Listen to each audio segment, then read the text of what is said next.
for me. Woo! Hey, man, I'm Bam Bam from the General Public Podcast Randomness with me, Bam Bam. Holy fuck, it's been one goddamn month since I fucking put something out. You know what? It's not my fault. You know what? Because I became an alcoholic, and I can't, you know, when you become an alcoholic, like, who knows what the fuck happens to you? Oh, dear God, dear fucking sweet baby Jesus, Mother Mary, and Joseph. I'm sorry for doing this to you, anyone who's listening and who's a fan of the fucking Bam Bam, which is me. Bam Bam. Got a bunch of videos coming up. So, my next podcast is a podcast that I did with a podcaster called, you know, I love this fucking name because I did this. Do you ever see on Netflix, man? Come on. And anyone who's listening right now, if you're watching Netflix, there was the toys that made us. There was the movies that made us. There was the fucking anything that made us, like everything from the fucking 90s. So I talked to this dude who has a podcast, and his podcast name, this is exactly why I did his podcast, is because his podcast is called the Guess. Hold on. Wait. Hold on. I'm going to let you marinate. And you got to think. Marinate. The concerts that made us. So I got this. The name is the concerts that made us. And holy shit. Do you realize how many fucking concerts I went to? And as soon as I saw that name, the concerts that made us, Bam Bam instantly went up to this dude. Went up to him in social media, and I contacted him, and I'm like, listen, dude, your name is exactly what I've been living in the last 2 decades of my life. I've been going to concerts since I was fucking 12. First concert, I saw fucking Creed, Foo Fighters, Green Day. I saw Marilyn Manson when I was 12. I saw fucking everybody, every fucking buddy. I even went as far as seeing Pussycat Dolls and Christina Aguilera, NSYNC, fucking you name it. I've been there, and we talked about it in this podcast, and this is his podcast, which he posted on his podcast, but it's a shared podcast, so I'm going to post it on my podcast. I am so sorry, ladies and cunts, that I've been gone for so goddamn long. I've just been dealing with a little alcohol problem. I got that shit finally under control with losing control doing way too many fucking mushrooms, which if you know me and you follow me, you know, that's my fucking adventure. Listen, fun fact, I was reading an article which they were stating that Willow Smith, Willow Smith, which is Will Smith's daughter, and Olivia Rodrigo, okay, they make good music. Olivia Rodrigo is from Disney. Willow Smith is from, you know, Will Smith and Jada Smith. Okay, that's cool. But I was reading this article, and the headline was stating that they are the new face of punk rock or pop punk. Just absolute hogwash. Hogwash. Okay, you cannot be punk. You can be punk, pop punk. Okay, if you're from Disney or you're from the Smiths, the Will Smith and Jada Smith, okay? But punk is not a fucking, it's not a style. Punk rock is a lifestyle. And I grew up when punk rock was real, okay? So, anyways, if they want to fucking say that pop punk, fine. But they're not reinventing punk. They are not punk. It's not a style. The style of punk. It's freaking me out. Oh my God. I'm gonna do a whole episode on that later. But anyways, ladies and gentlemen, welcome to the General Public Podcast, Randomness with me, Bam Bam. And guess what? I just want to give a shout out to Andy G, because the last goddamn concert I went to was Korn back in 2019 when they played Blind. And Andy G was there with me, man. If you go to my Instagram, you can fucking check it out. And it was awesome. So listen to this podcast, man, because this is awesome. The stories. I got stories. I literally got spit on when I was 12 at a Marilyn Manson concert. I said enough. Listen for more. But whatever I can find that piques my interest and entertains the fuck out of my mind.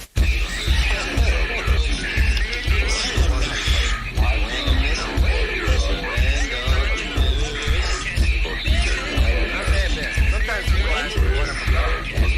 I don't know shit.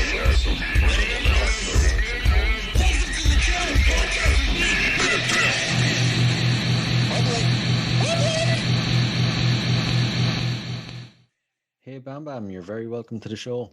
Well, thanks for having me on. I love the name. You know, the concerts that made us really tweaked my heart because I really enjoyed the Netflix show, The Toys That Made Us, the movies that made us, right? So when as soon as I saw your name, I'm like, freaking right, I'll be on this one. Yeah. Funny story, actually. I hadn't seen those shows when I came up with the idea for the podcast. Would you believe? That's funny. Well, you would figure, you think back to what made you, like, you know, toys and GI Joes and music and the great VHS movies of our time, and you'd figure that's what made me. So let me call me that. Yeah. Where are you from? I'm from Ireland. Oh, Yourself? fucking right. Canada, Ah, the north. I think no, I'm north of the city, but out of Toronto. How's the weather over there this time of year? It's great right now. Really? Yep. It's really green. It's only going to be like that for like 2 more months. Short lived. Yeah, it's kind of like Ireland as well. Although I'm sure you probably get better weather. Well, not as green. Rain's more over there. I want to come to Ireland, man. The Leprechaun was my favorite movie. Yeah, that's a pretty good one. All right. And the Boondock Saints. I actually haven't seen it, would you believe? It's on my list. I haven't got to it yet. Watch it, man. Watch it. It's great. It's so good. Hey, that was filmed in Toronto. A lot of that. Really? Yep. Do you remember actually very few people that I mentioned this to? You know your man Patrick Flannery, or Sean Patrick Flannery, that's in the Boondock Saints? Yeah. Do you remember in the mid-90s he done a Young Indiana Jones TV show? I didn't know that. I remember that TV show, but it was a long time ago. Yeah, it's it was one of my favorite TV shows as a kid. I may try revisit it. We got one more Indiana Jones coming with Harrison Ford. Yeah, that's going to be interesting. I can't wait. I love the fourth one. I loved it. A lot of people didn't like it, but I did. Really? Yeah, a lot of people said that the ending was stupid because it was all about aliens. And I'm sitting there like, so let me ask you this. You like the story of part 1, 2, and 3? They're like, yeah. I'm like, okay, part 1 was all biblical and shit about Jesus, like the Bible and spirits. Part 2, I believe, was the one with all the fucking voodoo and shit. What was it? What was part 3 about again? Oh, the cup. Was it the cup, the Jesus cup? Yes. And you're telling me that aliens at the end is way more far-fetched than all 3 of those. Very interesting. Very interesting. I'm just trying to. I really don't care about your train of thought. That's fucked up. It's kind of almost like a natural progression as well. You start off with Christ and you end up with aliens. Yeah, or aliens were at the time of Christ too. Could have been. Who knows? A lot of theories out there. No, that's for sure. That's for sure. So, do you want to tell the listeners a bit about your podcast? Yeah, a lot of people mess up my name. They think it's just General Public. I go with that here and there, but the full name is General Public Podcast Randomness with Bam Bam, which is me. I'm Bam Bam. Right. And I like to call myself Bam Bam because I'm fucked. Look at me. I'm wearing a Twisted Sister t-shirt. I did it for you. I'm wearing a fur coat from the 70s. It's great, right? It is actually. I just like to be random as fuck. It's a great get-up. I love the coat, especially with the t-shirt. It goes very well. I'd never wear it in public ever. That was my next question. I don't know. It is a real animal. I just don't know which one it is. There's no tag on it. I really don't know. It's kind of gray, black stripes, a white stripe, something. Maybe it's a raccoon. I love raccoons. I hope not. But anyways, there's nothing I can do about it. It's real fur, and I'm not going to wear it in public because I don't need that nonsense, especially in 2021. I'll wear it at home and appreciate it. It came from a family member, so it's authentic, right? It's not like I went out and bought the fucking thing during time. This came from a time when this was okay. So, you know, if someone throws paint on it, then I'm going to make their face bloody red. Well, to a rational thinking person, that would be totally fine. You know, that it came from a time when it was okay. You didn't purchase it, you know, but there's not many rational thinking people around nowadays. No, I haven't really met these people. I just read about them online. Yeah, I catch the odd person who's got the odd like ideologies, and I kind of, you know, put them in their spot a little bit, as you can say. Like I had this one guy I talked to at the gas station. He works there, and he's wearing his mask underneath his nose. Right. And yeah, and I'm like, the point is to wear it over your nose, right? It's like a condom. You don't just put it on the tip. You roll it all the way down. And he goes, yeah, but I heard that there's chemicals in the mask, and if you breathe them in too often, it's not good for you. And I'm like, yeah, I read that too. I'm like, did you read the headline, or did you read the whole article? And he goes, just the headline. And I go, so you didn't read the rest of the article when it explained that there's certain products. If you look at the ingredients on the mask, it explained in the article what the ingredients were, which is on the cheaper medical masks. It's not on all of them. It's on only like a minor percentage, but it's on the box. And if it's on the box, then don't buy that. Probably from the dollar store or some stupid shit. Yeah. And he goes, oh, I didn't know that. And he puts the mask on. And I'm like, see, I fucking hate guys like you. You know what I call you? And he goes, what? I'm like, you're a headliner. I'm like, you read 3 fucking lines and make full on judgment from that. I'm like, if it interested you enough to the point where you're still wearing the mask, which technically you're breathing it through your fucking mouth. So there's no point if it's not on your nose, but it's over your mouth, you're still breathing it in. Right. I'm like, if it piqued your interest enough, that headline, why didn't you just go on and read the rest of it and actually get the details? Yeah. Instead of making judgment from 3 fucking lines, which is the problem with everyone today. That's exactly what I was going to say. The majority, that's all they do. They see the headline and run with it. The headliners, that's what I call them. There's a band called the Headliners. I was thinking that, all right. Yeah. So where's the best place for people to find your podcast? Well, you got to go. I will send you my Instagram if you want to post that into your description. Yeah, of course. If you go to my description on my Instagram, there's something called a link tree, and that will show you everything. It'll show you everything. I'm on YouTube, Twitter. I barely use Twitter. Don't get much out of that. I don't know if I'm going to continue it. I just like reading the articles there or the headlines. The headlines. That's all headlines. It's kind of funny. A TikTok I have fun with. YouTube I'm picking up on, and that's about it. And then there's podcast platforms, mainly on Pocket Casts, Spotify. You can find me on iTunes, iHeartRadio. But you have to put my full name when you search me. General Public Podcast. Usually when you write randomness, it'll show up. If not, you got to put General Public Podcast, randomness with Bam Bam. Right. Find me. I think I had that issue when we met first. All right, I had to enter an episode title, I think, to find your podcast. Yeah, my bad. I didn't really think that through when I made a name. So too late. Oh, sure. There could be worse things that could happen. And there was already a General Public Podcast. That's why I added the randomness with Bam Bam. Ah, right. They've been inactive since 2017, but I didn't want the hassle just in case. Yeah. One day I get an email. It's like, hey, that was our name. It's like, well, no, my name's Randomness with Bam Bam. Yours is just General Public. Piss off. You fucking wank. You mushu wank. The name Bam Bam, where does that come from? Does it have anything to do with Bam from Jackass or Bam Bam from the Flintstones? Both. Right. It's just both, man. It came from both. I love Bam Margera. I love the Flintstones. Actually, I'm gonna be posting. I got a new logo. I'm not telling you what it is. I'm really excited for it because it's like I took all the elements of what my podcast is and who I am, and I just smashed it into this fucking logo. Oh, cool. When's that dropping? I'll probably do it tonight or tomorrow. I literally just got my last revision of it an hour ago.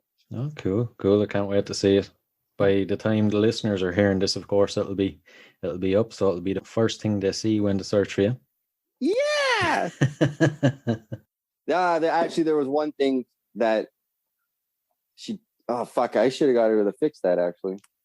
Anyways, okay, the idea is there, but there's this explosion behind me, like a mushroom cloud. Behind, like it's me. It's a character of me, and there's this mushroom cloud explosion. And I asked her to make it like the bottom part look like the explosion, but the top to make it look more like a real mushroom. That part she didn't catch. I just realized that now. Fuck, but it is a mushroom cloud, so the idea of the mushroom is there. So I'll leave it for now. Yeah. Sounds pretty cool. I talk a lot about mushrooms on my podcast too, psychedelics. I've noticed that, all right, in the few episodes I've listened to, or even on your Instagram, it's easy to pick up on. Yeah, it is. I have a feeling we might be hearing some stories to do with psychedelics mixed with concerts coming towards us. Actually, I got a podcast coming up where I actually did take mushrooms during the podcast. Yep. And at the start of the podcast, like I talked for about 10, 15 minutes, and then 15 minutes in, I started saying I got something on me. And I can't remember. It was a while ago. I think I said what it was. And I go, here, we're going to play a game for anyone who's listening. Try and guess when it kicks in. And I just fucking, yeah. So it was a pretty long podcast, but it's funny. It kicks in within like 20 or so minutes after that. That's going to be an interesting one. Yeah, I think I'm going to do more like that. It was a lot of fun. You should. And it makes you unique as well. I can't imagine there's many podcasts out there doing that. I haven't heard one yet. No, me neither. Fuck, now everyone's going to get that idea. You're going to start seeing it more often. Great. It's okay. Oh, man. 1,000 people have the same idea, and usually only one person does. Yeah. Except for now. We better move on to the music, I guess. Yeah, man, let's do it. How would you describe your musical tastes? Now? Well, I'm all over the place. It just, like, to me, music isn't bad music if it makes you feel something. Yeah. I listen to everything, but lately, as I get older, I'm starting to get back to my roots. So alternative, shock rock, the 90s, anything 90s, set the 70s. Actually, my favorite song of all time is Johnny Be Good by Buckcherry. Really? Or Chuck Berry, I mean. Yeah. Buckcherry. Chuck Berry, not Buckcherry. Buckcherry's a current band. Chuck Berry. Yeah, that's my favorite song, man. Oh, I'm surprised at that now. It's not something you hear very regularly nowadays. I guess it has to do with a lot. Maybe I grew up with my parents, a lot of Elvis. What are they called? The Beach Boys, Monkees, all kinds of that stuff. Plus, one of my favorite movies is Back to the Future. Marty McFly. Oh, man. Nails it. Remember that? Oh, at the end? I absolutely love that with film. The guitar solo. Yeah, and the Chuck Berry. Yeah. So, like, the thing is that I think it was like back in 2016, 15, like I was more on the modern shit, like EDM. There's this EDM group called Cruella I was all over. And I really liked the club stuff. But then 2016, 15, music got real shit. Yeah. Not just one genre, everything just got real shit. And it's been like that since. It's like by springtime, I always create an album at the start of the year. So if it's 2001, in February, I open up a 2001 album in my iTunes and I start going Shazamming shit, trying to hear things on the radio, YouTube. I'm always searching for new music for that playlist for the year, right? Or for the summer coming up. I've been struggling since 2016, 17. Jesus. Holy shit. And I love country music. And the country sucks right now. It's getting better, actually. It's picking up. Yeah. Because Megan Patrick, she's Canadian. She's my new favorite country artist. Oh, I haven't heard of her yet. Oh, check her out, man. She's wild. She's my new Shania Twain. Oh, man, Shania Twain. I've actually seen her in concert myself. Oh, you son of a bitch. I missed her the last time. That's one thing I'd like to talk about later is concerts if you want for a little, but you go on with what you want to go with. I don't know. Us talking about concerts on this podcast, that'd be a bit strange, wouldn't it? Yeah. Touche. Well, I don't know if you want to start with that now or later. Oh, it's your call. We'll get to it. All right. Don't worry. I got full of notes. Bam Bam comes prepared. That's what I like to see. A guest who comes prepared. We'll ease gently into it. The very first concert experience you had. Edgefest, 1997. So when I went to Edgefest, and there's something that happened at Edgefest that doesn't happen anymore, and this kind of bothers me. But we'll start with this one. Let's go down the lineup. So Edgefest 1998 was my first real concert. We got the Tea Party, Green Day, Foo Fighters, Sloan, Econoline Crush, Holly Nartland. I remember her. Anyways, Moist, Biff Naked. I'll just name them the main ones. Creed, Matthew Goodman, the Killjoys, Sandbox, Biff Naked. That was the main ones. Quite a lineup. That was a great lineup. Like I remember Green Day too. That was back in the day when Green Day used to get the crowd to lift up mud and dirt from the ground and throw it at them on stage while they were performing. Right. Yeah, you're never gonna get shit like that anymore, man, because of lawsuits and people today, they suck. I remember, I forget who it was. Was it Billie Eilish?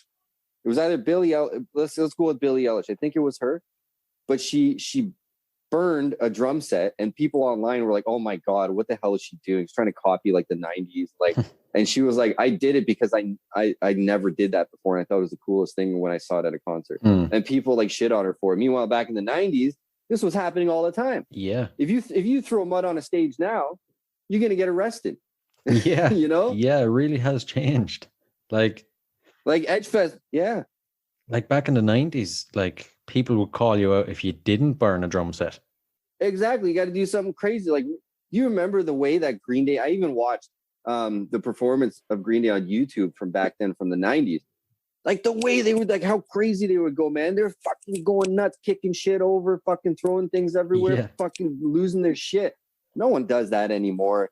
And they dress so grungy, right? They were so authentic. People would crowd surf, mosh pits. Oh, here's my favorite part. This is what I hate about concerts today, but this is how it was back in the day. Didn't matter if you were rich, poor, mid-class, whatever. Everyone pays the same fucking price. First come, first serve. It was out, like Edgefest was out. It was a 1-day party from like 10 in the morning till like 11 at night. There was 3 stages, and there's the main stage, mid stage, and then the indie stage, whatever. I'd go back and forth on the mid and the main stage. So everyone pays the same price. First come, first serve. So if you showed up earlier, then you're at the front of the line and you have a better chance of getting to the front of the main stage. You could stay there all day if you wanted, or watch whoever you wanted and leave. Or if you wanted, you could rush through that fucking crowd and hope someone's not going to knock you out and get as close as you possibly can. It was up to you if you had the balls.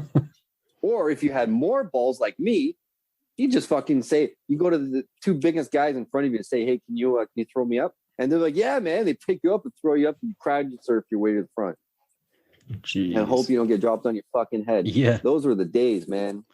It's not like that anymore. No. Concerts, it's like, you want to get up close, you either save up for it or have the money. But there's no way I'm spending, like, some concerts are like $500-$700 for a floor. Yeah. What the fuck is that? Yeah. Like, even if you're in the nosebleeds, it's like $80. As soon as you go like 2 rows over, it's like $120. I'm like, that's a huge jump. Yeah. You know? And it's not even that much of a better view. It's the way that they structured concerts now is just, it's absolute hogwash. Without a doubt. And last year, the year before, there was over here, I want to say it was like Aerosmith or something on their farewell tour. And there was tickets there that were actually $3,000. Now, I think you got to meet and greet, but like $3,000 is a bit excessive for tickets. Yeah, but if that's a meet and greet, then that's like backstage and everything, I guess. That's that. I would say, you know what? In a way, well, actually, this is how it's our fault. Us as a society and as fans, it's completely our fault. You know why? Go on. Because we downloaded. Yeah. We downloaded. As soon as we took on downloading and stopped buying the records, but it's really not our fault, to be honest, because a lot of bands or musicians stopped making like good albums. That you could use in the 90s, you can buy an album and you could love 7 songs, right?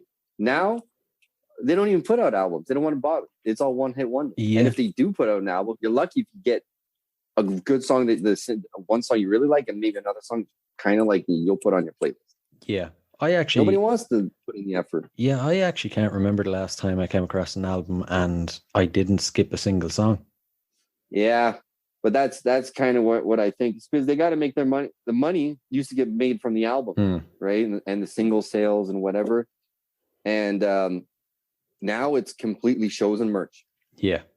Yeah, exactly. So that's kind of, but it would be nice if they would, because here in Toronto, all the concerts are either at Budweiser stage, which is a hit or a miss.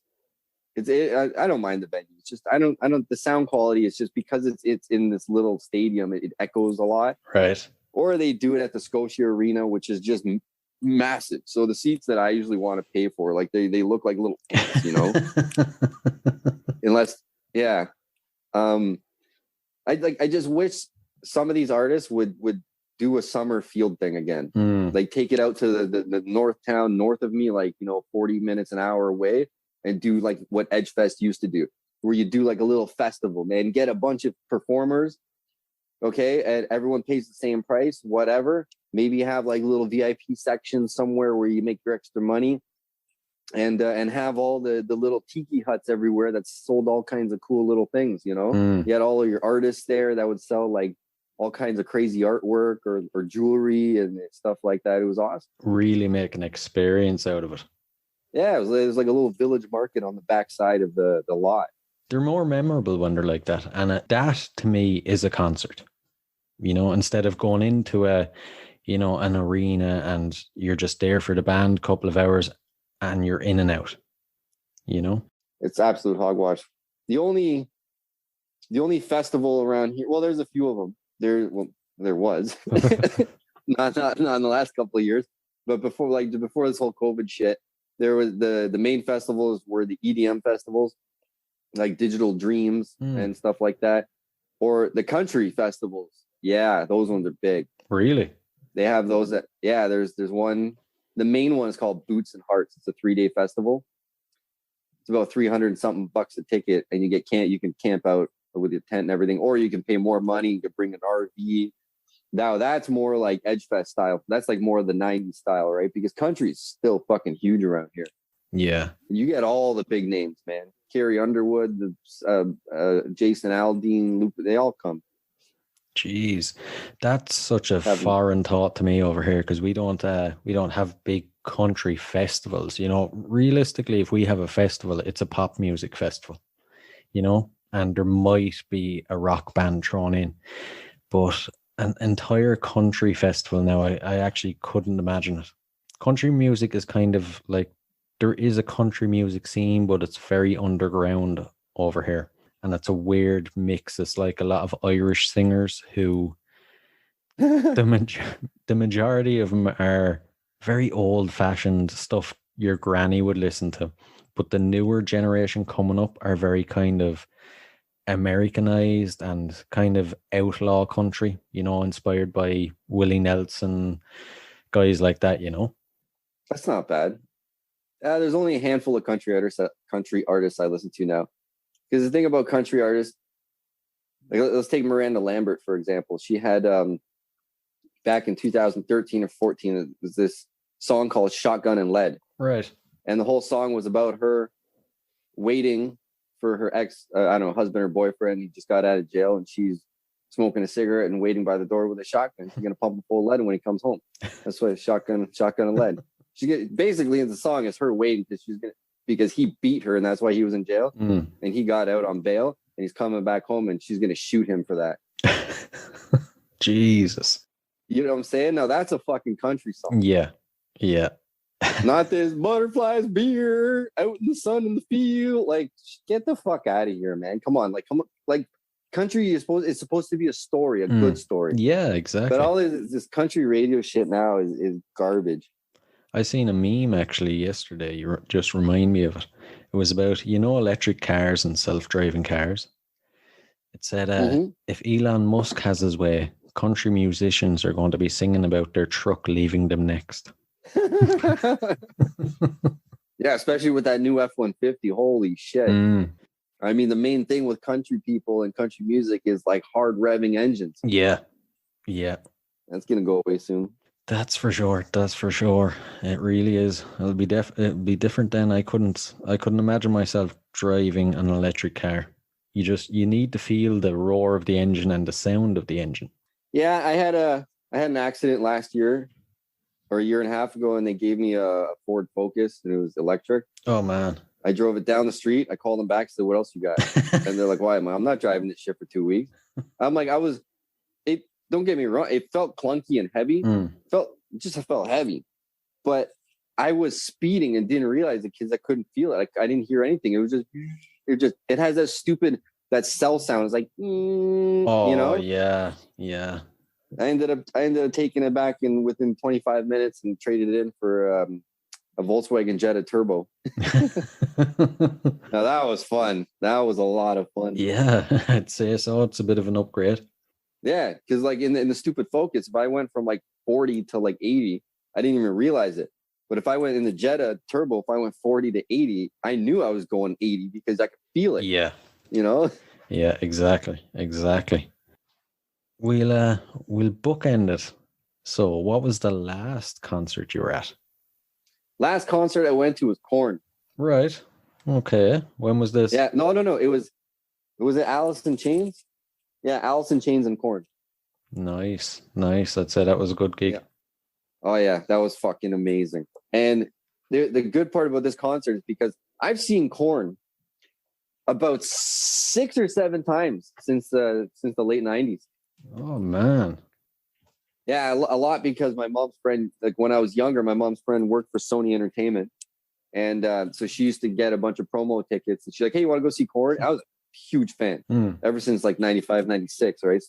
The album before Follow the Leader. What was that one with Twist and all that? Oh. It had the black cover with the little child on the front. Oh, I know the one you're talking of. I can't think of the name of it now. Oh, it's called Life is Peachy. Yeah, that's one of their best albums, man. If anyone hasn't heard it, it's got Twist, Chi, Lost, all these great songs. And that was when John Davis was fucking just like psychotic. Yeah. So, well, there's also the one with Blind that was before that. Like, what was that called again? I don't know why it doesn't show me in chronological order. Well, anyways, the album with Blind. So it was before COVID. So 2019 in the fall, at Budweiser stage. It was fucking awesome because the year before that, I went to go see Korn because my buddy got me tickets, right, to go see Korn. So it was literally a year back to back seeing Korn. The year before, I was just like, I was disappointed because John Davis wasn't his usual self, and I was sitting there watching. He didn't have the energy that he used to have on stage, and the band was great. The sound quality in the 2018 concert was like, and something was wrong with John Davis. And then in 2019, John Davis was fucking great. He was just like he was in the early 2000s, man. Just, you know, they opened up with Blind, right? You know, and then also he's like, "Are you?" And then the whole crowd says it with him. Yeah. And as soon as the fucking drum and the bass drop, you see the whole crowd go boom, and the whole fucking Budweiser stage was just like rumbling. It was fucking crazy. Man. Actually, I got that video on my Instagram. I'll send you the clip of that. I got that. It's fucking nuts. You could feel it in the video. It's just, are you ready? Oh man, that must have been epic. Oh my God. It was just so relieving that he still had it in him, man. Yeah. Oh yeah. It was exciting. I lost my voice. I got stupid hammered. Stupid. I hit on like every fucking MILF I could find. Yeah. I met this nurse at that last one. I'm still friends with her today. We never dated. So we're still friends. But where I was getting at with that is that I was wondering what the fuck, how did John Davis all of a sudden have this energy? Like, what was wrong with him last year? So I went and looked it up. And prior to the 2018 concert, that's when his wife died, right? So I was like, oh, he at that time he wasn't himself. Yeah. He was still going off to doing what he had to do, but he just wasn't there. And then I guess the year after, kind of found himself, and he was back at it.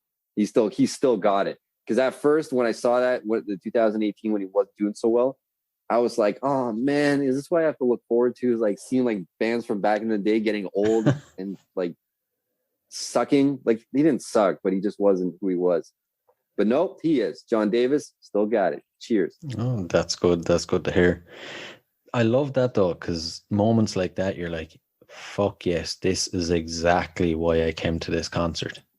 Yeah, I'm so happy that I didn't let that get to me the year before. Yeah. And be like, oh, he's done, and just, you know, and I got tickets the year after he came. They were cheap, and me and my buddy were like, you want to go again? And he's like, yeah, let's do it. I'm like, all right, fuck, let's go. It's a night out. And it was so worth it. So worth it. Thank you, John Davis. Oh, and that was at the time when they got back. What the fuck was his name again?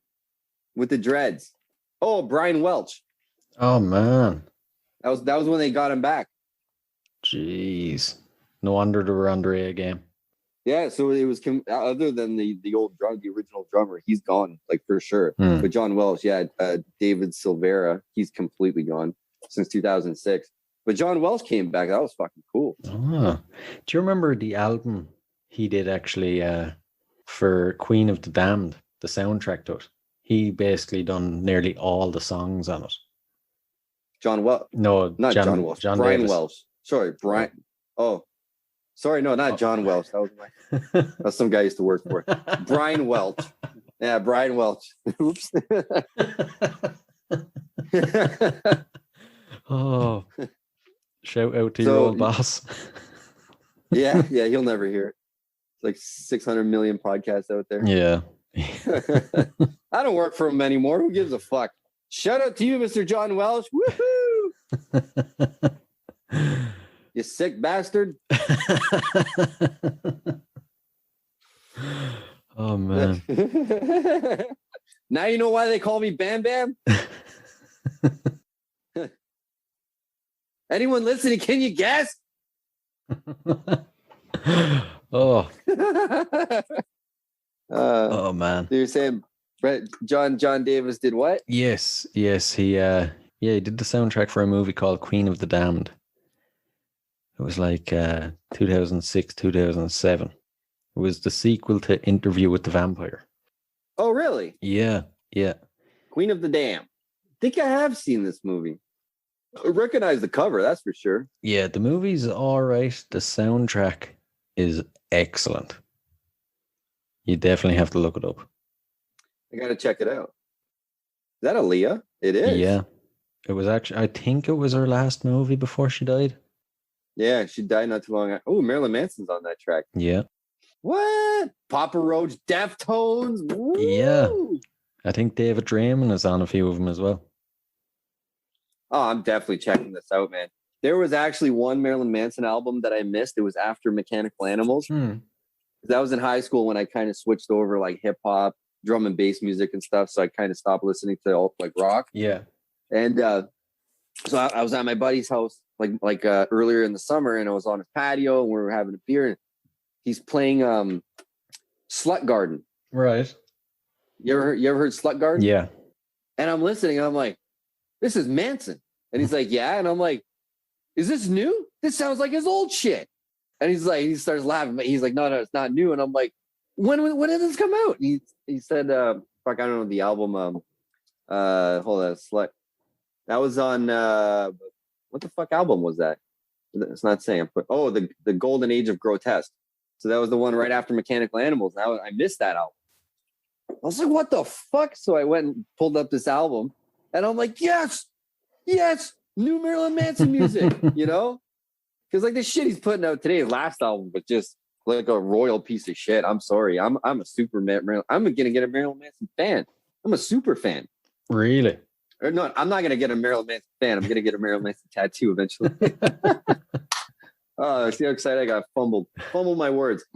So basically I was always saying how I missed Marilyn Manson's old style, his old music, from Portrait of American Family. I bought the CD for Smells Like Children just to have a physical copy again, right? Yeah.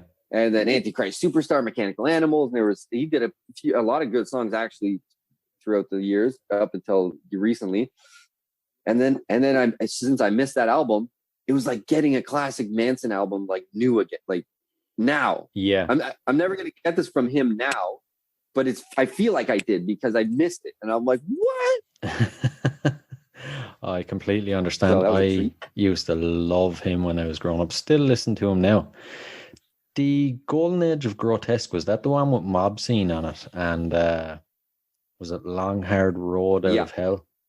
I don't know if that's Long Hard Road Out of Hell was on any album. That was on the remember the late 90s Spawn movie? Yeah. It was on the soundtrack. I don't think it was on any of his albums. Could have been the Greatest Hits or something. That movie came up before Mechanical Animals and around the time of Antichrist Superstars. So I know it wasn't on any of those albums. Right. Unless he did a remix later and threw it on. The Golden Age of Grotesque was actually my first introduction to Manson. Would you believe? How old are you? I'm 33. Oh, I'm 36. Okay. Interesting. He'd been like, I'd heard the name. I knew one or two guys that listened to him, but he was always kind of, in the peripheral. But then what was it? It was actually a movie that introduced me to him. It was House on Haunted Hill. And at the very last scene, Sweet Dreams starts playing. And I was like, fuck me, I need to hear more. Next day, I rushed out, bought his album. The first one I put my hand on, and it did not disappoint. Smells Like Children? That was the first one you got with the Sweet Dream? No, that wasn't on... Age of... Yeah, it was... No, Sweet Dreams was on Smells Like Children from 95. It must have been one after it then that was like a compilation of his greatest hits. Okay, if it was greatest hits, then for sure. Yeah. But yeah, Sweet Dreams was back in 95. I started listening to him in 96. That was the first album I got. So, but I understand why Sweet Dreams, that was the one that got me too, right? And then I had this buddy, Mikey, and he's the one that got me into it because he liked Manson. He's like, oh, you like that? He's like, man, you got to check out this album. So I ended up buying Smells Like Children. Then I bought Antichrist Superstar because of Beautiful People. That fucking album. Now that album, that's an album. Almost every single song, 85% of that album, I love. And the rest of it, I still like. Actually, I like the whole album, every single song. Back to what I was saying, it's one of them albums you wouldn't skip. Yeah. Oh, fuck yeah. And then I went and bought the fucking Portrait of an American Family. That was fucking awesome. Yeah. Oh man, he does not sound like that anymore. If you want like real raw fucking just psycho rock, man, go get Portrait of an American Family. But the thing about Sweet Dreams is I did this one time. I was with this girl, and she's asking me why I like Marilyn Manson so much. And I was like, you ever heard Sweet Dreams? She's like, yeah. I'm like, no, but have you heard it? Like, have you actually paid attention? And she goes, well, it's a good song. And I'm like, okay, let me do something, okay? I'm like, listen, for one, the guitar is just so unique. You're never going to hear anything like that again. Okay? You hear it, you heard it. You know? And the guy was fucking genius. I'm like, pay attention to how quickly he can change the level of his voice. No one, I promise you, no one today that you listen to does this at all. You know what I mean? Yeah. It's like, sweet dreams are made of these. And then he goes, starts screaming and shit. Yeah. And then he gets into his grungy where he's like, travel the world and the seven seas. Everybody look at the sun. And then he goes off screaming and shit, right? But if you just sit there and just listen to the levels, it is fucking unreal what he can do with his voice in a split second. Yeah. Actually, that's a very good point. I've obviously noticed it before, but I feel like I've never taken it in that he was actually doing that and achieving that with his voice. Well, especially in Sweet Dreams, he's got to have probably, I think, like 6 or maybe 8 different levels of voice. Yeah, and they all change drastically, like one after the other, right? It's insane. Like, he can't do it anymore. His range is gone. Yeah, it's done. All the cocaine, cigarettes, fucking who knows what else he put down there. But it's not the only one, the only song.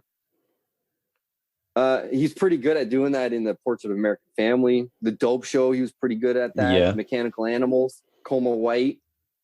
What is that song? There's one a lot of songs song on Antichrist Superstar. I did the hell out of that shit. There's one song when I'm listening to Manson I have to listen to. I can't think of the name of it now, but it's like I went to find God and I was looking at me. Does it ring a bell? Went to find God and I was looking at. Yes, it does. That's Antichrist Superstar. I'd nearly go as far as to say it's my favorite Manson song. Reflecting God. Yes. Antichrist Superstar. Yes. The guitar in the middle of that It gets quiet and then it breaks, and the whole song, it's amazing. Oh yeah. I went to God just to see, and he was looking at me, saw heaven and hell were lies. When I'm God, everyone dies. Yeah. And he does that full on like screaming, and then the next chorus, he's like, yeah. He goes off. Yeah, I love that song. Have you ever heard? I stopped listening to him in high school, and then in college. So I stopped listening to him around 2000, let's say 1 or so. And I would start listening to him in 2006, and they're 96. It was a good amount of time. And then I started listening to him again in college because these girls that I was hanging out with played a song that came out at the time. And I was like, who the fuck? I'm like, it sounds like Manson. Like, it is Manson. And I was like, what? And the song is called Putting Holes in Happiness. You want to hear one of the greatest solos from Manson songs you've ever heard? That's it right there. I actually haven't heard that one. I'll have to look it up. Yeah. That's the song right there, Putting Holes in Happiness. That song got me back on the Marilyn Manson train. And ever since then, I've been a fan again, a serious fan. Oh, man. You know, I've been waiting since I started this podcast for an opportunity to talk about Manson. I didn't think it was ever going to come. You got the right guy. Yeah. Don't disappoint me now with my next question. Have you seen him live? Good question. Bam, bam. Yes, I saw him in his prime when I was 12 years old back in 1997. Oh, man. Yep. You see, I've never seen him live. I don't know if he even ever came to Ireland. I don't think he has. Maybe he has once. He did Europe.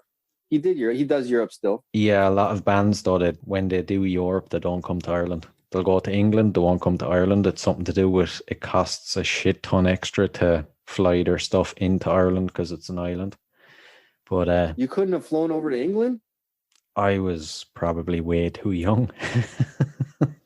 Fair enough.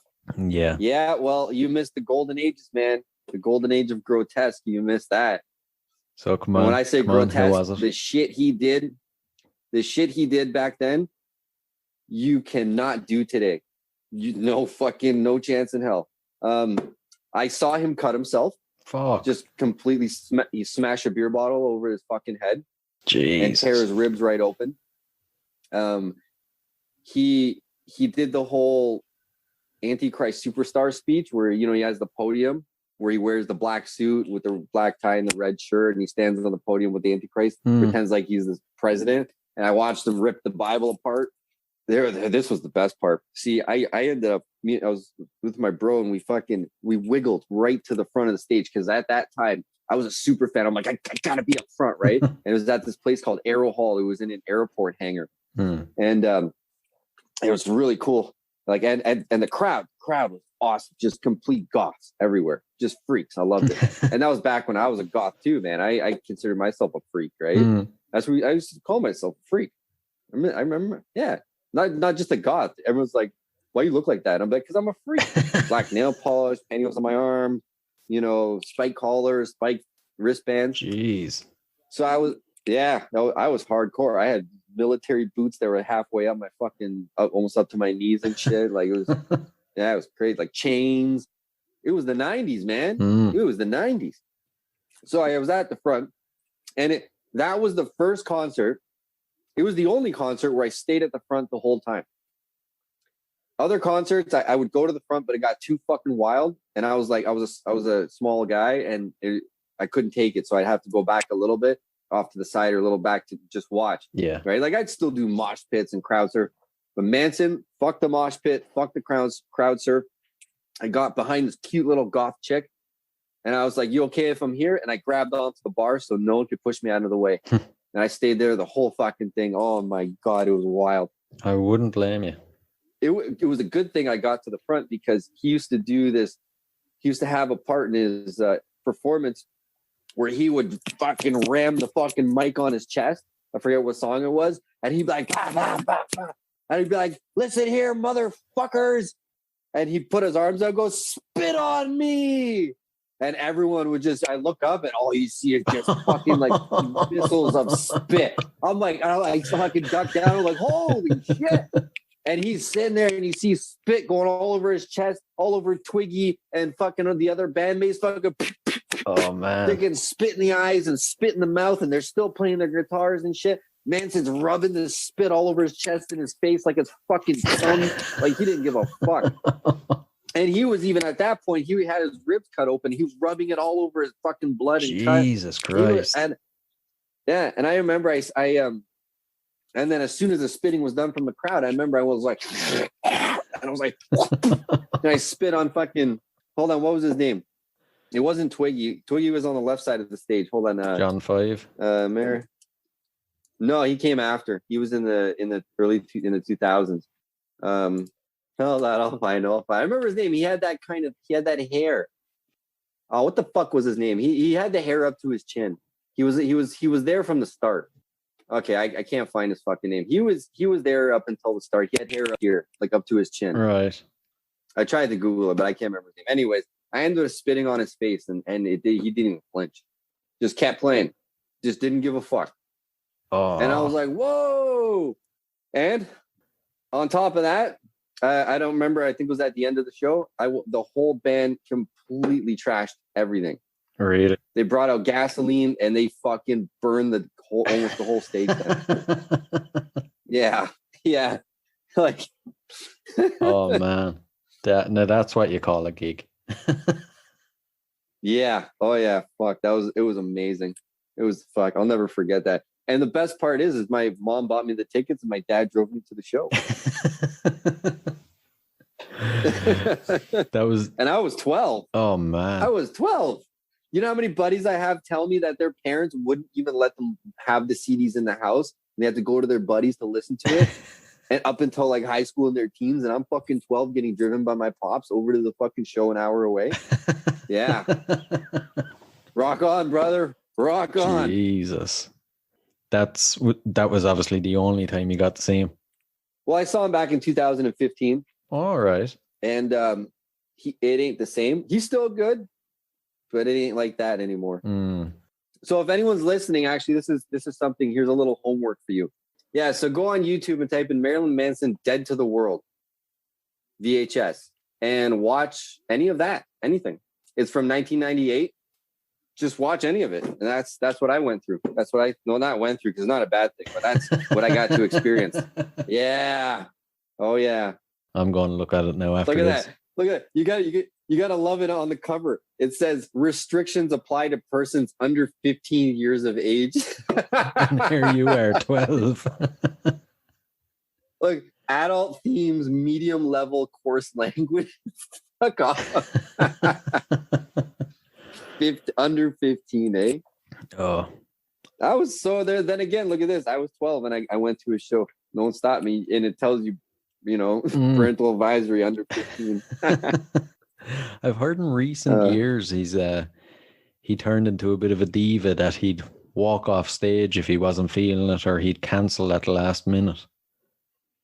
That actually happened to my buddy. Has a story where he told me, I don't know when it was, a few years ago, where he was touring with Rob Zombie, and at Rob Zombie was opening, they would flip. One night Manson would open, one night Rob Zombie would open. So Rob Zombie opened for him, and when it was Manson's turn to come on, someone came on stage and said, sorry, Marilyn Manson, he can't come on stage, something happened, whatever. And you have two options. You can either get a refund and leave right now, or you can stay and Rob Zombie will do another second half or whatever. So, and then he found out after Manson got too fucked up on drugs while Rob was performing, and he couldn't perform. I remember hearing about that. All right, I hadn't heard why he had cancelled, but it makes sense. Similar thing happened to me in 2016 or 17. He was doing this smaller club venue downtown Toronto, and it was a small club. Like if you're in the back, you got a great view. It's a decent sized club, right? Mm. And I bought tickets I was about to buy tickets, and I was waiting, because if you wait like a week or two before, sometimes you can find cheaper tickets on StubHub or something. Yeah. And the show got canceled because the week before, you remember, I don't know if you ever read it in the news, but he did a performance where there was this massive like metal cross on his stage or something. And he went to climb it, and halfway up, the thing fell over and he broke his leg. Yeah. Yeah. So Yeah, I couldn't see him because he broke his fucking leg the week before, man. Jesus.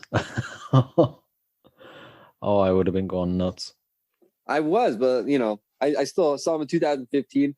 It was really good, but I wasn't that close, and you could tell he still got it at that time.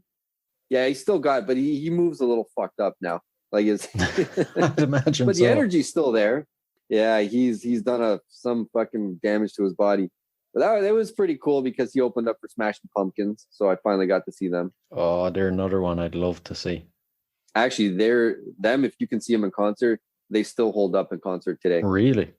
Oh yeah, they still they nail it. Oh man, because they're not so much about the show like Manson, where it's all about the kind of like the carnival of the stage. Yeah, like they're more of the like performance and sound quality about the music, just the emotions, the music. Yeah, right. So I was sitting there, I was like, oh, this is nice. Like he what's the singer's name again? I forget. Billy Corgan. Yeah, his voice, he still got it. I remember it was in 2015. Okay, 6 years ago. I don't know about today, but back then he had it. Like when he was singing "Bullet" with butterfly wings, man, it was still there. It was just like, fuck. Oh, that's good to hear. Hopefully they'll announce a tour after COVID. I hope so, but I think it's gonna happen again after COVID. I got Nitro Circus tickets. I don't know if you know what that is. I don't actually. You got to go Google Nitro Circus live trailer, and you can watch that. Basically, it's they're all extreme sports, freestyle, motocross stunt devils, and not just motocross. It's everything: BMX, scooters, skateboards, whatever fucking toys they can find do stunts on. They are just stunt devil circus freaks. They're amazing. Jeez, that sounds like it'd be fun. It will be. But I got tickets, so I think things are going to open up. Yeah, hopefully. Fingers crossed. Anyway, before we leave Marlon, I have to ask: do you think he's totally finished now with the revelations that came out at the end of last year? Nope, not at all. He's not even in the news anymore. They came out with a bunch of allegations. I was all over this shit. His ex-wife, Rose McGowan, was with him for years and said he's never done anything like that. I forget who had the main allegations. There wasn't that many. I was a little worried. I thought it was her that came out and said that she had bullied him, or he had bullied her for years and everything. No, it was the other wife, was it? I don't know. I was reading an article. This all happened back in February when all these allegations came out. I don't know what her name was. Anyway, so there's the main girl. You remember her name? Was it the one he was married to around the time of Mob Scene came out? She was a dancer. No? It wasn't Dita Von Teese. No, it was some other one. Or was it? Okay, all I'm saying is it's the details a little foggy in my head. But these are just allegations, okay? And it is Marilyn Manson. Have you ever watched anything he's done? Like there was one girl saying that he made her, like he kind of mind fucked her and he was mentally abusing her. And I'm sitting here like, you do realize who you're dating, right? Like if his music or his music videos or any of his concert performances didn't red flag him from the start and you went off into his world and things happened, like I kind of don't feel for you. Actually, I don't feel for you at all because it's Marilyn fucking Manson. You're talking about a guy who would self-mutilate himself on stage. Probably gets a kink out of that shit. Like I can go on Pornhub and watch people mutilating themselves. They do this for fun, right? So maybe she got caught up, like I don't know, maybe she was young, the one I'm talking about. She got caught up in the stardom. Oh, it's Marilyn Manson. But you're still a grown ass person, right? You kind of like, I don't know, people are gonna shit on me saying, oh, you're an asshole for saying that he manipulated her and he emotionally abused her. Well, okay, this is true. But I mean, I went through a whole bunch of things and I got emotionally abused, but I never blamed the person. Right? You just look back and it's like, okay, well, I saw the signs and I stayed. That was my fault. I think they're going at him a little too hard. I'm sure he did do things to girls. Like I said, if you watch that, it's kind of bad. It's on the video.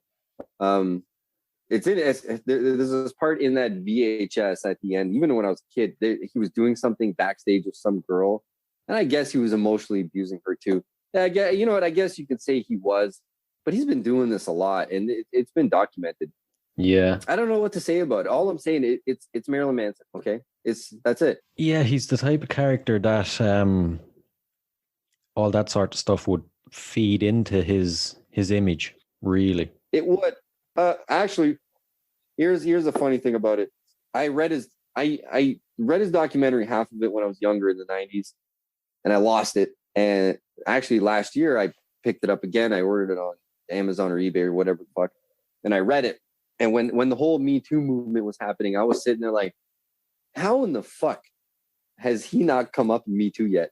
If you go read his book, there's a chapter of things they would do. They would bring girls and guys backstage and have all these sex contraptions, and they would do things to them. Fuck. Yeah, they would tie them up, and they would shove things in certain holes and pour things on them and degrade them and do all these fucked up things. And even then, after, I was like, how is he not? And then it happened way later, right? Like this is really late. Like Me Too was years ago, right? Yeah. But it's short lived. He's actually getting investigated by the FBI with a bunch of things. You know what? I'm not going to say. Let me take a few things back a little bit. I kind of got a little ahead of myself because I used to think about what I would say if I ever got in this conversation. Because I want to get a tattoo of Marilyn Manson, and if anyone's been like, oh my God, he's a terrible person, it's like, well, I'm getting, his real name is Brian Warner, so that's him as a person to whatever he did to people.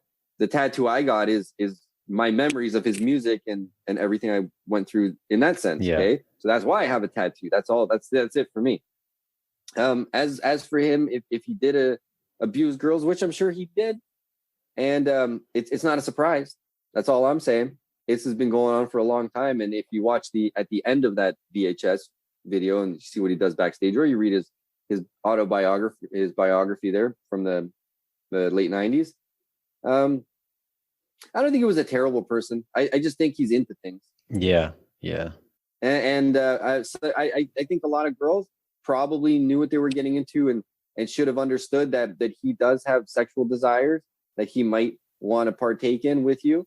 And I'm sure there's some of them that he, I don't know, maybe it was a situation where because they dated him and he was just who he was, he just figured that they knew he was Marilyn Manson, and he didn't understand the fact that they weren't down for it. And it happened. And then, like, you ever heard the oldest story in the book from any guy you've ever met or any girl? Go on. That lost their virginity to some guy? Go on. Which one is this? I've heard so many times where, let's say in high school, for instance, where a girl would want to give up her virginity to a guy because she liked him, but the guy didn't want to date her. All of a sudden, he's an asshole. Oh my God, you took my virginity. Yeah. He took advantage of me. But it's like, okay, wait a minute, but you willingly gave it to him. But because he doesn't want to date you, right? Because that's what you thought. You thought because if you gave up your virginity, he would date you, but now he's not going to date you. It's the oldest wives' tale I've ever heard. It's been happening ever since who knows when. Don't get me wrong. I'm sure it's turned out wrong in many ways, but there's been many situations, right, where that's how it was. It's even been in teen dramas. True. Changing the story after the fact. Exactly. So no one knows. And it's hard with Marilyn Manson because he might say one thing and she's going to say another. Maybe she wanted to get married and have kids, and he said, no, I don't want that. They broke up, and now this is her payback. Yeah. Because when honestly, when this first started, I'm sitting here, and every single day I kept in the morning or by lunch, I would type in Marilyn Manson news. And for maybe a week or two, there were allegations coming. But it didn't go as far as I thought. It ended. The allegations stopped, I think, in February, early March. Yeah. And that's that. There's only a handful of allegations. I figured it was just going to just be this fucking crazy, like, Christmas list of allegations. Yeah, once it started, it just kept going. Yeah, like some of the actors, man, once it started, it just went for months. It was just never ending. Like, holy shit. Yeah. It'll be interesting to see if it pops back up in the news. Will he be more like a Weinstein, or will he be more like Kevin Spacey? I think it'll be more like a Kevin Spacey. Not enough like Weinstein was like, fuck, It was in the hundreds, wasn't it? Yeah. Yeah. Manson was like under 15, maybe under 10. Mm. And there was a lot of relationships where he was with certain women for a long time, and they said none of this ever occurred. True. He never treated me this way, or it. You know what he said? What was his text message? His text message was great, or was it Twitter? So Marilyn Manson, when he first got by Rachel Wood's allegations, came back, I think a few days later, and he goes, "Obviously, my art and my life have long been magnets for controversy, but these recent claims about me are horrible distortions of reality. My intimate relationships have always been entirely consensual with like-minded partners, regardless of how and why others are not choosing to misrepresent the past. That is the truth."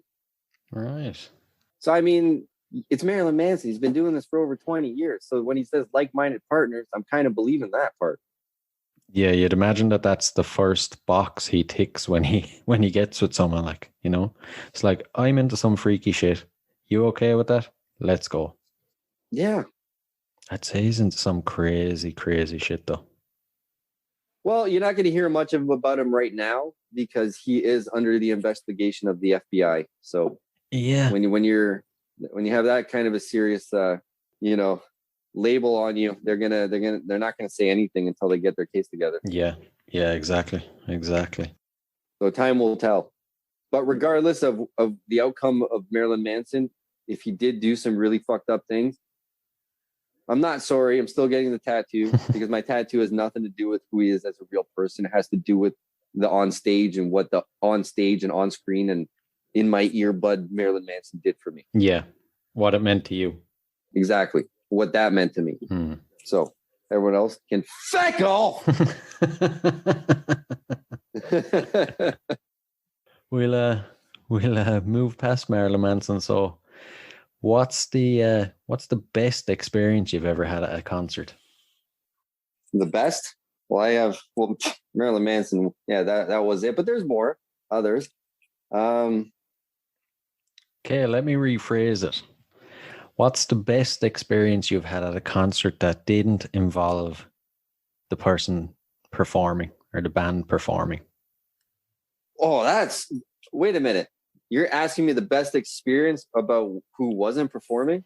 The best experience you personally had at a concert that had nothing to do with the band performing. Vans Warped Tour. Right. The punk rock tour that's been retired because punk rock is apparently dead. Apparently. But I remember that, like, when I was a kid, that was I think the second festival type concert I went to. I can't remember who was there. I think I had like guys like NoFX, Rancid, stuff like that were there at that time. And but it was awesome because it was the same thing as Edgefest. This one was like downtown Toronto by the fucking the big lake. Yeah. But it was because it was a punk rock fest, it was really big into skateboarding, and they had a lot of riders going on. So I think they had freestyle motocross guys and a lot of like half pipes and skaters, like name skaters at the time, like riding around on the outskirts of the crowds while the bands were performing. Oh man, that'd be epic. It was great. I mean, my favorite part about that concert, it was like they were really strict about what you were wearing because a lot of punk rockers wore some dangerous shit, right? Yeah. Like fucking big chains, spike bracelets, spike collars. You could literally, if you get into a fight, you could wrap that spike collar around your fist and fucking put it through someone's face. So I remember after the concert, like when you go into the concert, they took some of my shit. I was like, what the fuck? They're like, just come get it when you're done. And they just put it into a fucking box. So I remember when I left, we left a little early, and I was looking at the box, and it's this spiked fucking, that's where I got my first spiked bracelet, my first spiked collar around my neck and shit. Cause I'm like, he's like, hey, whatever you left, just take it. And I'm like, well, this is mine. Took all your chains and shit. I robbed the shit out of that box. Oh, it was great. Oh man. We'll flip it around. So what was the worst one? The worst? I don't know, man. I just made a list of all the shit that was great for me. Okay. I don't know if I have a worst. Everything I went to was just awesome. I think the worst concert I ever went to, because I went to school for broadcasting, and through school you had to volunteer with certain, like, broadcasters, and that's how you get a job. Yeah. My buddy's like, hey, I got this gig at this festival down. Lived in Ottawa, Canada. The capital of Canada. Yeah. That's where a shitty prime minister is. Hail Harper. No, not Harper. Hail Trudeau. Anyways, so I went to go do this job. I'm like, hey, I love concerts, and it was part of what's called Blues Fest. Right. But it's not blues. It started out as blues, I guess, at some point, but it got broad. It's all like, I went there one time and there was Kiss was performing and all these rock bands. Like Right. They call it Blues Fest because that's what it originally started, but they cater to the crowd now, and it's a university town. So I remember I went to go do this job, and I got to tell you, I hate jazz. Right. I was sitting at the camera helping my buddy, and everyone's sitting there and they're playing jazz music, and everyone's sitting there with their eyes closed. They're tapping their foot on the floor and they're tapping their hand on their chair. And I'm sitting there and I'm looking at him like, listen, man, I don't care if I don't get a job with this company. I'm leaving right now. I can't do it. He's like, why? I'm like, I can't do it. And I had to leave. It was the worst. So a jazz concert, that was my worst. Jesus. I wouldn't blame you. I would have been out the gate straight away. Well, Ryan Gosling made me kind of like jazz, but I still don't like jazz. Oh, right. It's a very odd crowd. Like I need energy and screaming and mosh pits, and even if not, at least it's something exciting. I felt like I was at a meditation or something. That's probably the best description of jazz I've ever heard. Yeah, it's odd. Talented, but to me it's odd. So yeah. Before we get to the last couple of questions, then, top 3 concerts besides Manson, if you could relive them. Yes, I got them right here. Limp Bizkit, early 2000s, in their prime. Right. You remember Fred Durst used to get to the point, I think he used to do it on Faith. And he would tell everyone, he's like, everyone from the back, everyone get to the front, everyone come to the front. I was sucked for me because I was on the balcony, like right on the balcony of the arena. But I remember as soon as he said that, you just saw, you see all the security guards in front of the stage and they all just scattered. That was gone. And then you just see this wave of people, you could feel them. And then all of a sudden, at the front, they all just slam together, like, and then it goes off. Fucking nail. Oh, he went off. Ultimate Limp Bizkit song. Yeah, Faith. Yeesh. Man, you don't get artists like that anymore. Like, there is not one song today. Well, then again, if you watch like some rap music performances, I guess they get that kind of energy, but it don't feel it to me. I don't feel that. Not like that. Not those kind of kicks. Yeah. That Redman, Method Man. Fuck yeah, they were a lot of fun. Really? Yeah. They opened for Eminem when I saw them. Jesus. Or no, sorry. I think they opened for Limp Bizkit. And then there was another time I saw Limp Bizkit that opened for Eminem. Anyways. That must have been a good gig. Yeah, dude. That was fucking awesome. Eminem, man. Woo! AC/DC. Yep. Oh, yeah. Remember back in 2005 or whenever it was, when SARS was going on? Yeah. Here in Toronto, SARS was minor, not like what we have today. But after SARS finished, Toronto threw a free concert called SARS Stock. Jesus. It was, I forget what the opener bands were. Even Justin Timberlake fucking showed up. Right. Fun story about that, Justin Timberlake. It was a rock concert, right? So the 2 main performances were AC/DC and Rolling Stones. Right. And there was a few other big names. I can't remember. I'm not going to pull them up because I don't want to take up time. But SARS Stock in Toronto, you can look up the lineup to see. But Justin Timberlake somehow got on the lineup. That's an odd and me one. and my buddy, at the time, it was very odd because back then he wasn't as accepted in that community as he is today, right? So me and my buddy are sitting there, and now we pushed to the front of the crowd. This was over 150,000 people, and it was bad. Trying to move forward in that crowd was bad because there was a lot of people that got there early, and if you stepped on their fucking little picnic fucking bench or something, or you step in front of them, they also start bitching at you like, "I've been here since 8 in the fucking morning. Get the fuck out of my." It's like, whoa, right? So, anyways, you get to a point where it's so crowded that no one was bitching at us. Okay, we'll stay here. My buddy's like, fuck, I got to take a piss. So he pisses in a water bottle.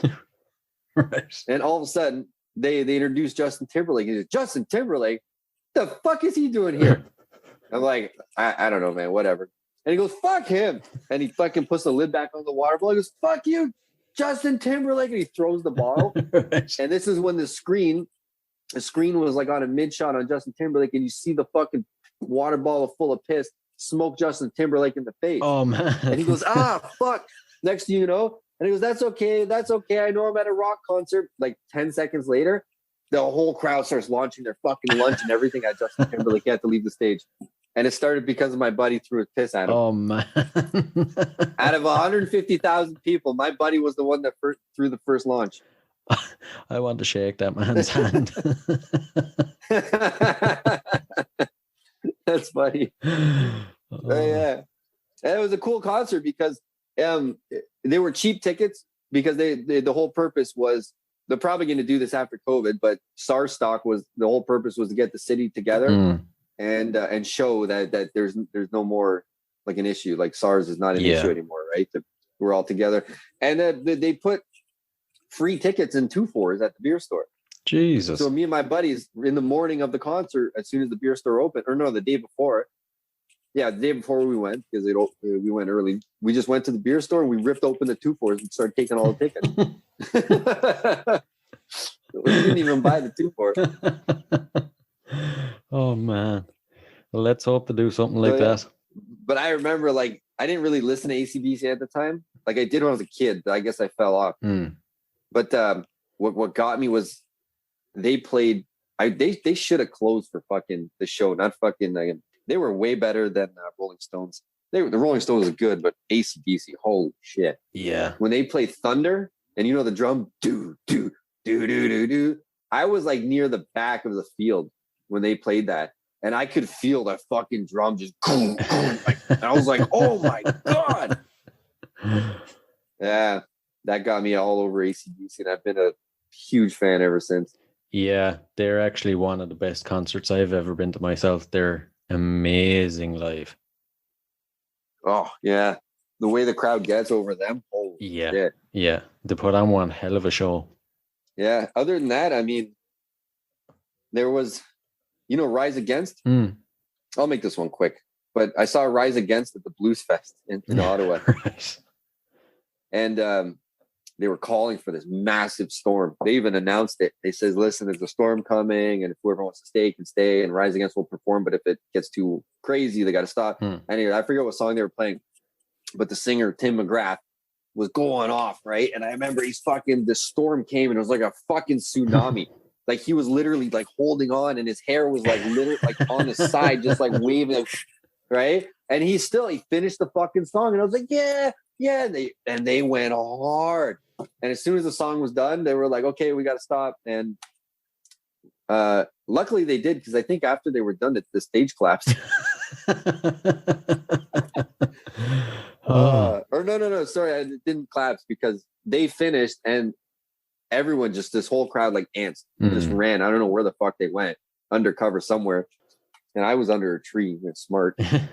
And once the rain stopped, there was some band, I don't know. I think it was either the next day or the year after, but the stage collapsed at Blues Fest. At some point I was there. It was fucking funny. But that right there, when that storm came and he didn't stop, and he was only halfway through the song, and that storm was bad. Like it was like, I'm talking tsunami bad. Jeez. And he fucking stuck it out, and he finished that fucking song, and I'll never forget that. That's dedication right there. Tim McGrath from Rise Against. Oh, I mean, that right there, that made me so wet, just super wet. I'd say so. Jesus. I'm not talking about the rain. I know.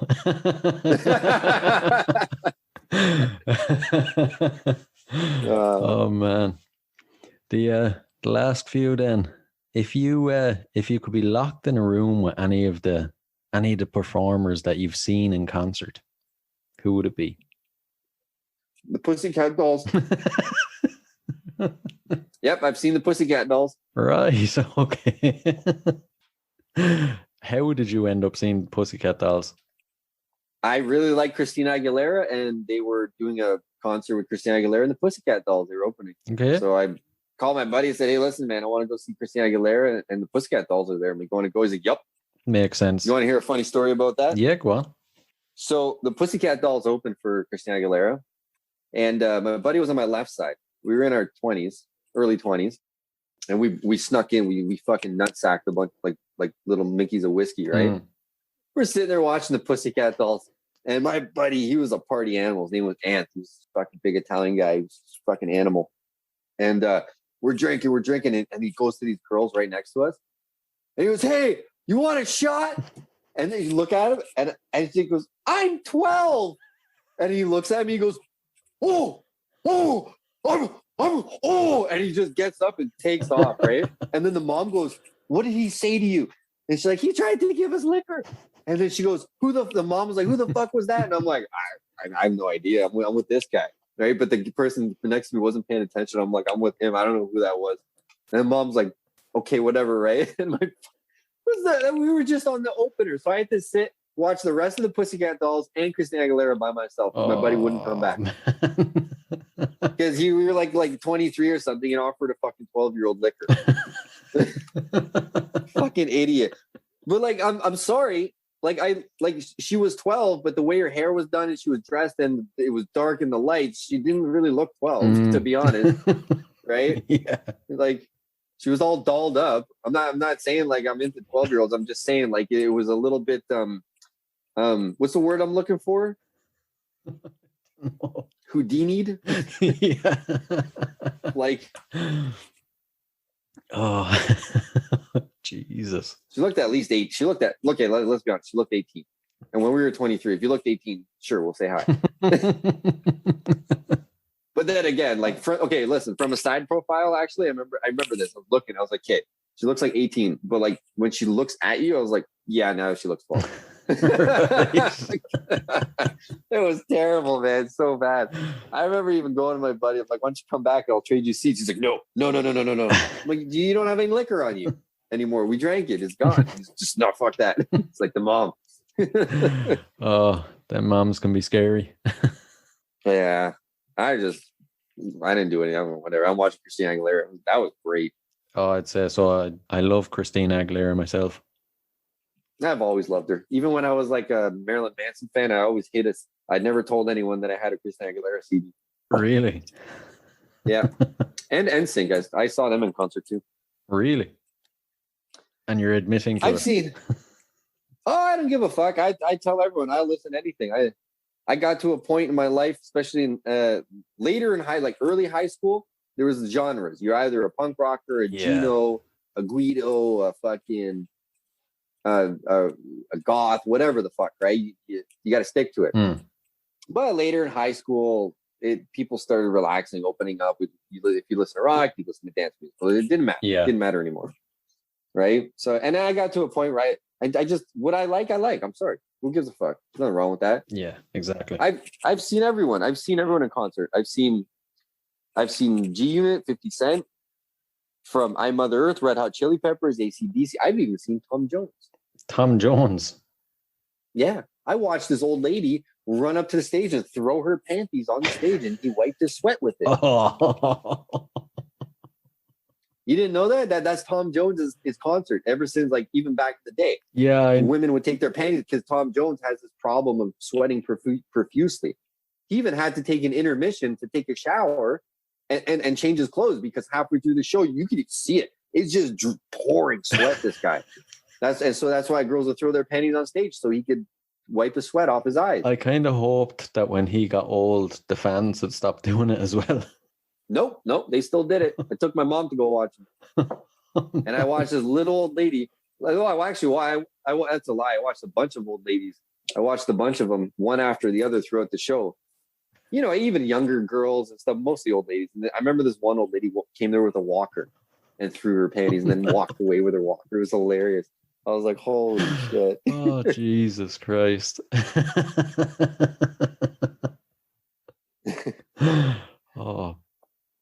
Yeah, I've seen it all. I've seen, Eminem, Redman, Blink-182, Korn 6 times, Pearl Jam, NSYNC, Pussycat Dolls, Tom Jones.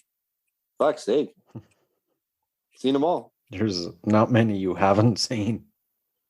There's a lot more. I just can't remember, actually. Like sometimes they just pop in my head. I'm like, oh yeah, I saw them too. If there was one that you could see that isn't on your list, who would it be? Twisted fucking Sister, man. There's a reason you're wearing the t-shirt. Hey, I met Dee Schneider downtown Toronto. Really? I had to cut a motherfucker off to meet him. Now that's a story I have to hear. Well, so Dee Schneider was doing a musical in Toronto back in 2015 2015 or 16. And I was down on near Union Station. And all of a sudden I'm driving with this chick. I was working for this advertising company. We're driving to this other company. And all of a sudden I'm like, holy shit, Dee Schneider. She's like, who the fuck is Dee Schneider? I'm like, Twisted fucking Sister. She's like, who the fuck is that? I'm like, hold on. And I see this other guy going the opposite way, like the same way he's walking. And I heard him say the same. He goes, Dee Schneider. I'm like, fuck that. I cut off a cabbie. I cut that motherfucker off that was going after him too. Rolled down my window. I was like, yo, Dee Schneider, what's going on, man? And he's like, oh, hey, how you doing? How's it going? I was like, hey, look, let's take a picture. And he's like, oh, I'm with my wife. She doesn't like these things. We're going to lunch. I'm sorry, man. And I'm like, can I take a picture of you? And he goes, yeah. And he put his hands out. He goes, take one, man. And then, so I took a picture of him and he goes, all right, man, have a good day. See you later. Walked off. And it's on my Instagram if you scroll down a bunch. Oh, man. Yeah. I'd love to see. Actually, if you watch Cobra Kai, Dee Schneider performed in, I think, season 2. Yeah.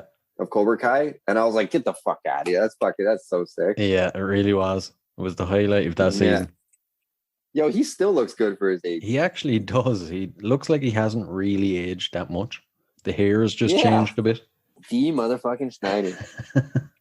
I always say I'd love to actually get him on the podcast. I don't think that would be that hard these days. That's what I thought. He'd be one of the more accessible ones, I think. Actually, I did. If you can track down his agency, because I've done this with a couple of bands. There's this band around here called Sumo Psycho that I'm really into. And I found their agent out. They're here in Toronto, but their agency is in New York. And I emailed them and they said, okay, well, let me contact them. And they said they weren't, because they were releasing a new album, they weren't currently going to do podcasts. So yeah, I had to wait a couple months. I think they might have her agent listened to a little bit of mine, and she's like, nah, they're not doing that. Right. But she did communicate with me. Well, what I'm saying, it's not that hard to find. You just got to track down the agency that holds them. Yeah. Fuck, man. I even contacted a porn star. Found their agent out in California. Really? Remy LaRue? Or LaRox, I think it's called. Her name is. I don't know. It's some French. I think it's LaRox. Remy LaRox. I was talking to her agent. Did she decide to come on or no? No, she said that was different. She said Remy won't do any podcast. Oh, like I don't think she wants that kind of publicity. Yeah, I did Google her a little bit. She doesn't look like she does any interviews online really, other than the only talk she'll do is actually in porn. But there's no actual like personal interviews online much, or I don't think at all. Here's an idea. Why don't you email or say you have an idea for a new type of porno? It's in the podcast format, and you'll interview her while you do her. I'd have to pay for that. No, seriously, I would. Yeah. This shit won't be free. I don't even know what her fucking rate's gonna be, man. She's a top-notch porn star. Be one of a once in a lifetime opportunity, though. I would. I'm not gonna lie. I would. if I would, like, you know what? If I was making money online, like enough that sustaining myself, whatever, that was my thing. Like I was like a Logan Paul or something. Fuck yeah, man! I'll go do porn. Who cares? I'll even do fucking OnlyFans. I was thinking about that. You ever see me with my Donald Trump mask? Actually, I shouldn't say this, but I'll say it anyways. I was thinking about like covering my tattoos and like doing put the Donald Trump mask on and like, fucking spanking the bank for people and then talk like Donald Trump, be like, make America great again. You want me to play my dick? I do it for you. Okay, man, we'll make dicks great again. Right? Yeah. Keep paying me, I'll keep pulling. Right? Oh man. That shit is too funny. Oh god. Oh fuck. Oh fuck. I love how you say fuck. Oh fuck. Oh, I always think it's mad when someone else says that they can really hear my Irish accent coming through, because obviously I can't hear it. Oh, really hear the Irish accent coming through, right? Yeah, I can hear it full on, man. I knew it was Irish. I listened to your podcast a bit before we did this, and I heard that. I was like, is he Irish? Or is his guest Irish? I couldn't tell if you were the guest or the host. But I figured it out. Yeah. Oh. I'll give you two more before I go. Actually, three more really quickly. Yeah, the game that used to be signed to G Unit under 50 Cent? Yeah. So I got really drunk and got this great idea to climb up on the side of the speaker and jump on stage. The security guards really didn't like that, beat the hell out of me, broke my ankle, and then the game got his bodyguards to get the club security off of me, pulled me on stage, let me rap with him on stage, but I was really drunk, so I failed real miserably. Ended up letting me sit on a chair next to him while he finished the show with a broken ankle. Jesus. And you waited until now to say that? Why? I see you were asking other questions. I had it on my list. I mean, I did send you a picture of my list. Maybe you would. You wouldn't have saw the broken ankle part. I just put game jumped on stage. The club security beat the hell out of me, man. Fuck. Because like at first when I was on the stage, I hit the stage off the speaker, and the game was rapping. This is how we do. That? Remember that track? Yeah. And all of a sudden he's doing the chorus and he's looking over at me and he's like, what the fuck? And I'm like, yeah. And then he goes, and then he just kind of threw the chorus. He goes, go white boy. And then the crowd, and then all of a sudden security is like, get off the stage. And I'm like, okay, fine. And as soon as I got to the stage, it was really high up. They grabbed me by my pants and pulled me. And I just went straight down and fucking hit on my ankle, broke my ankle right down the middle. And they six of them started beating the shit out of me. And then he stopped the song, and he goes, go get him. And then it's like three big black guys come jump off, start throwing these fucking security off of me. And then they pick me up like a fucking girl in like some 90s romance movie. Are you okay? And I'm like, yeah, man. And they kind of toss me on stage. And then the game talks to me, and then the crowd booed me. And then the game told the crowd to fuck off. And he's like, yo, this is the first time a white dude has ever jumped on stage, man. Fuck off, right? Anyways. And that was that. And also at the end of the concert, he had to get his security to walk me to the front door so I wouldn't get beat up on the way out. Well, my buddies were carrying me out. Fuck. Yeah, he goes, listen, I'm going to get two of my guys to go with you to outside to the car. So because those guys... Like the security was looking at me like doing like all these like you're fucked. Oh Jesus! As soon they're like, you come down, you're fucked, right? And he saw that. He's like, I see there. He's like, I'll get my bodyguards to walk you out. So they had to escort me out of the club. Oh, so man. the house security wouldn't fucking wreck me after. Jesus, that's. I think even one of them, when I was on my way out, looks at me and goes, "Yo, you're lucky. The game likes you." And I was like, yeah, whatever, fuck you. And I was like, get in the car. Oh, man. I guess they were just really pissed off because they're supposed to like make sure no one gets on the stage.